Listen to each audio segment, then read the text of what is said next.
Shalom, Ibu Bapak, jemaat yang dikasih dalam Tuhan kita Yesus Kristus. Kembali lagi bertemu dengan saya, TKS Yani Yurike, dalam perenungan firman Tuhan. Hari ini, nas yang menjadi dasar perenungan kita diambil dari Kejadian pasal 3, ayat pertama sampai ayatnya yang ke-19. Namun, yang menjadi fokus perenungan hari ini ada pada ayatnya yang ke-6. Akan saya bacakan bagi kita. Perempuan itu melihat bahwa buah pohon itu baik untuk dimakan dan sedap kelihatannya. Lagi pula pohon itu menarik hati karena memberi pengertian. Lalu ia mengambil dari buahnya dan dimakannya. Dan diberikannya juga kepada suaminya yang bersama-sama dengan dia. Dan suaminya pun memakannya.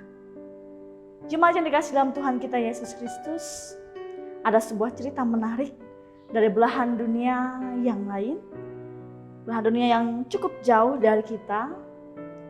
Kisah tentang serigala dan domba, di mana di sana mayoritas orang-orang itu ialah peternak domba dan musuh mereka adalah seekor serigala. Serigala ini tidak bisa menahan dirinya untuk tidak memangsa domba itu. Setiap melihat domba-domba, ia pasti akan memangsanya. Hal ini menyebabkan bertahun-tahun lamanya para peneliti, banyak para ahli melakukan sebuah eksperimen.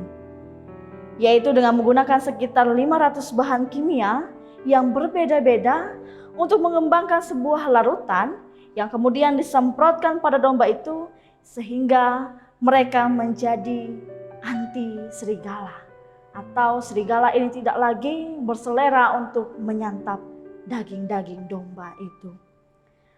Larutan ini berisi sebuah campuran yang rasanya mirip-mirip dengan saus pedas.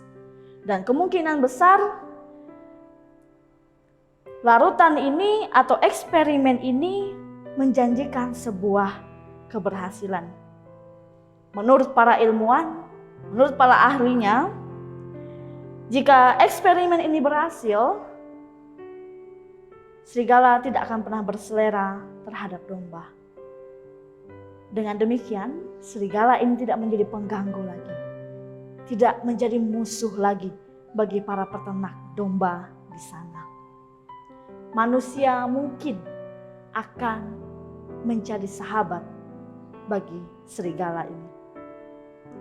Berkaitan dengan teks hari ini, muncul sebuah pertanyaan di benak saya, bahwa mengapa Allah tidak melakukan hal yang serupa ketika berada di Taman Eden?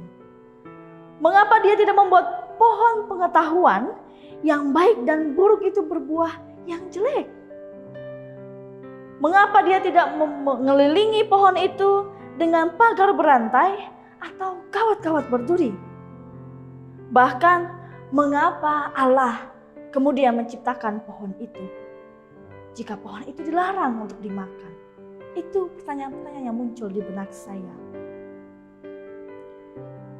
Mungkin jawabannya adalah bahwa godaan untuk melakukan yang jahat telah membawa Adam dan Hawa berhadapan dengan pertanyaan moral yang paling besar, yakni apakah mereka akan menunjukkan kepercayaan penuh kepada Sang Pencipta, Sang Allah Bapa yang Maha Kuasa ini, dan dengan penuh kasih mentaatinya dengan segenap hati, dengan sepenuh hati, mentaati perintah Tuhan pada saat itu yang melarang untuk memakan buah itu.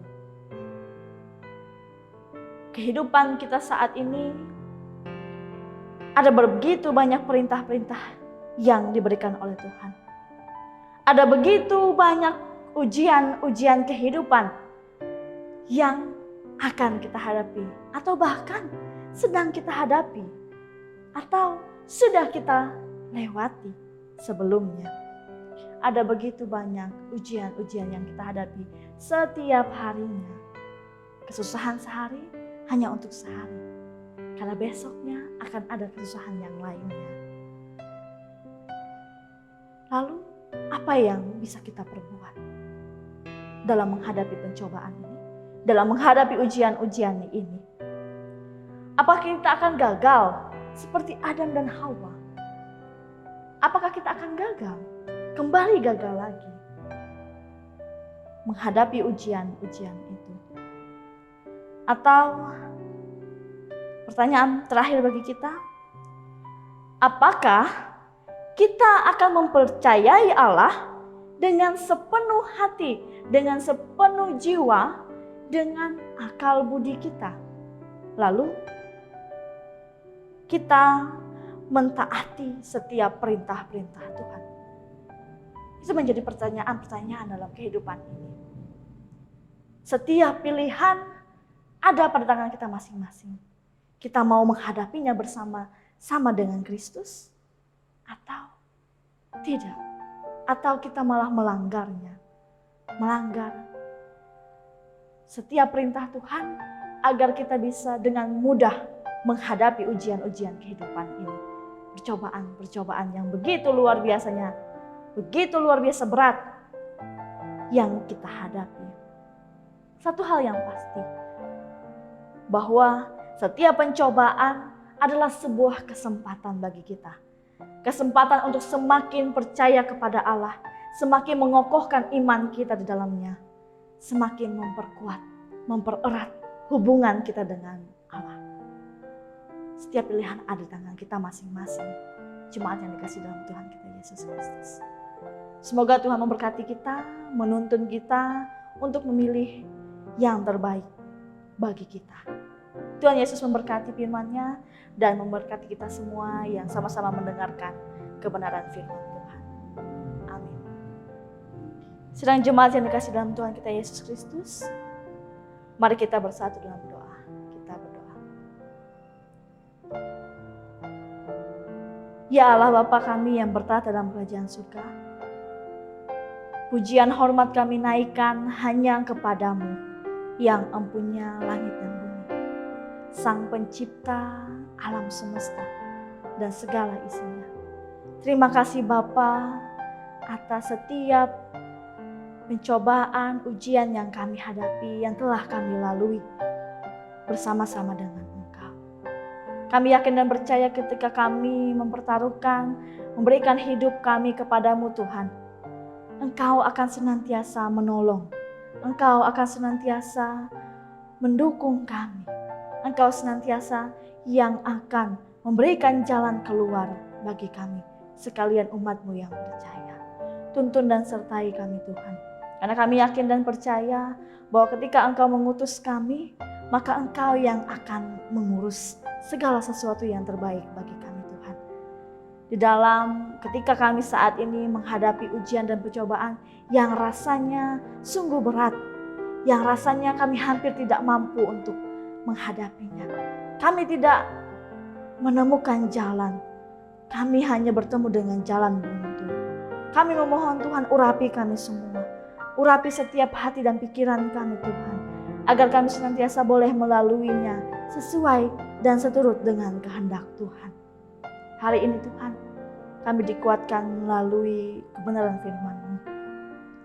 Biarlah firman-Mu ini terus bertumbuh dalam hidup dan kehidupan kami, menjadi dasar yang kokoh, menjadi pondasi yang kuat dari iman dalam kehidupan iman kami Tuhan, bersama-sama dengan Kristus Yesus.